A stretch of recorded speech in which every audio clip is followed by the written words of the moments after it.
গ্রাম বাংলায় এখন প্রায়ই দেখা যায় এখন ধান কাটার মেশিন। একদিকে খুব ভালো হয়, কী বলো তো, এই যখন ধান কাটাটা হয় না তখন প্রচুর মেঘ ঝড় বৃষ্টি হয়, চাষিদের মাথায় হাত পড়ে যায়। মানে ধান কাটা হয়ে গেছে, মাঠে ধান, বৃষ্টি হচ্ছে, ভিজে যাচ্ছে, বাড়িতে ধান নিয়ে আসছে, ধানের কী বলো তো জোরো করে রেখেছে, তখন ঝড় বৃষ্টি হচ্ছে, তখন খুবই অসুবিধা হচ্ছে।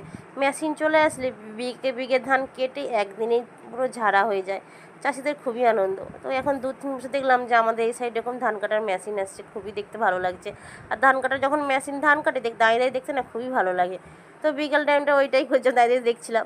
আর কিছুক্ষণ পর যে গাছে জল দিচ্ছি, যা গরম পড়েছে গাছ না যেন একদিনের গরমেতেই যেন গাছ একবার শুকনো শুকনো ভাব হয়ে যায়। তো গাছ টব ভর্তি করে জল দিয়ে দিলাম। আর হচ্ছে এখন না যেন কি কুড়িয়া হয়ে গেছি, মানে কোন কাজটা করব কোন কাজটা করব না মাথাতেই থাকে না। তো কিছুদিন হলো মুড়িটা ভেজে নিয়ে আসছে, কিছুটা দোকানে পাঠিয়ে দিয়েছি। আর যে ঘরের জন্য রাখবো, ওই রাখবো আর রাখবো বলে রেখেছি, তো রেখেই দিয়েছি, আর মানে তোলা হচ্ছে না। তো বিকেলবেলা তুলে নিলাম। আর এখন যা গরম পড়েছে, এখন কাপড় চোপড় মিললে না ঘন্টার মধ্যে শুকনো হয়ে যায়। আর আমি কাপড় চোপড় সকালে তুলে ফেললে সঙ্গে সঙ্গে না পাট করতে আমার একটু ভালো লাগে না, মানে সময় থেকে ধীরে সুস্থে কাজ করতে আমার খুব ভালো লাগে। তো যাই হোক, এই দেখছি মেয়েদেরকে না দোকানে পাঠিয়ে দিয়েছি, যেহেতু দোকানের সামনে পুজো হচ্ছে, আজকে দণ্ডি কাটা হচ্ছে, তো সেই জন্য ওদেরকে পাঠিয়ে দিলাম, যাতে 5টা মিনিট আমি ঘর দর একটু গুছোতে পারি। ওদের জন্য না 5 মিনিট ঘর দর গুছিয়ে রাখা যায় না, ঘর দর গোছাতে ওরা আবার চলে আসছে বাড়িতে। আর এই যে দেখেছো আমার সোনামা খেলা করছে, কোথায় কি হাত ভিজে দেখেছো, হাতে আবার কি পরে নিয়েছে, মানে কি বলবো ওদেরকে, মানে মনে হচ্ছে কারো জামার ফুল টুল জামা, এটা হচ্ছে বাচ্চাদের, এরকম নাকি ওর দিদির জামা থেকে তো খুলে নিয়ে এনেছে, নিয়ে এখন হাতের মধ্যে পরে নিয়েছে ব্রেসলেটের মতো। আর সেটা কিন্তু একদম ভিজে চপচপ করছে।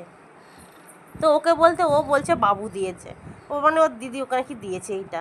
তো এটা পুরো ভিজে চপে হাতে খুলেছে। আর এই একটা সোনামা দেখেছো ঘিয়ের ডিবা গুঁড়িয়ে নিয়ে আসছে, মানে বাচ্চারা কি মানে খেলাম পেলেই হলো, মানে ঘিয়ের ডিবা নিয়ে এসে খেলা করছে। সন্ধ্যাবেলা ওদেরকে মুড়ি দিয়ে দিয়েছি, পেঁয়াজ আলু চানাচুর দিয়ে, ওরা তো মানে খুব খুশি। ওখানে ওদের খাইয়ে দিলাম, কদিন একটু লেখাপড়া শেখাবো, সকালে না একটু কেউ পড়তে বসেনি, ওদেরকে বলে বলে কেউ পড়তে বসেনি। তো যাই হোক, আজকে রবিবার বলে ওদেরকে ছুটি দিলাম, কিন্তু সন্ধ্যেবেলা আমি ঠিক ওদেরকে ঠিক পড়াবো। আর এই যে আমার হচ্ছে ফাঁকিবাজি রান্না, ফাঁকিবাজি বলবো না, বাড়িতে না সবজি নেই সত্যি কথা, কারণ যা ছিল তাই রান্না করেছি। কদিন পুজো করে না শাশুড়ি মা বাজার যেতে পারছে না, তো বাড়িতে কলা ছিল, আলু রাঙালু ছিল, বড়ি দিয়ে একটা গায়ে গায়ে রুটি তো সবজি তাকে করে নিয়েছে আর কি। এই হচ্ছে সংসারে বউ, যাই থাকে না নষ্ট না করে গুড়ি গুছি রান্না করতেই হলেই ভালো লাগে।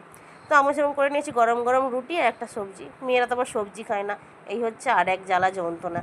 তো ওদের জন্য 2টো ডিম ভাজি করে দেবো, ডিম ভাজি দিয়ে রুটি দারুণ লাগে কিন্তু। আচ্ছা তোমরা কখনো কেউ খেয়েছো ডিম ভাজি দিয়ে রুটি? খেয়ে দেখতে পারো, খেতে কিন্তু অসাধারণ লাগে। আমার মেয়েদেরকে গরম গরম ডিম ভাজা দিয়ে রুটি দিয়ে দেবো। আর শুভরাত্রি। আমার ভিডিওটা দেখার জন্য এইভাবে পাশে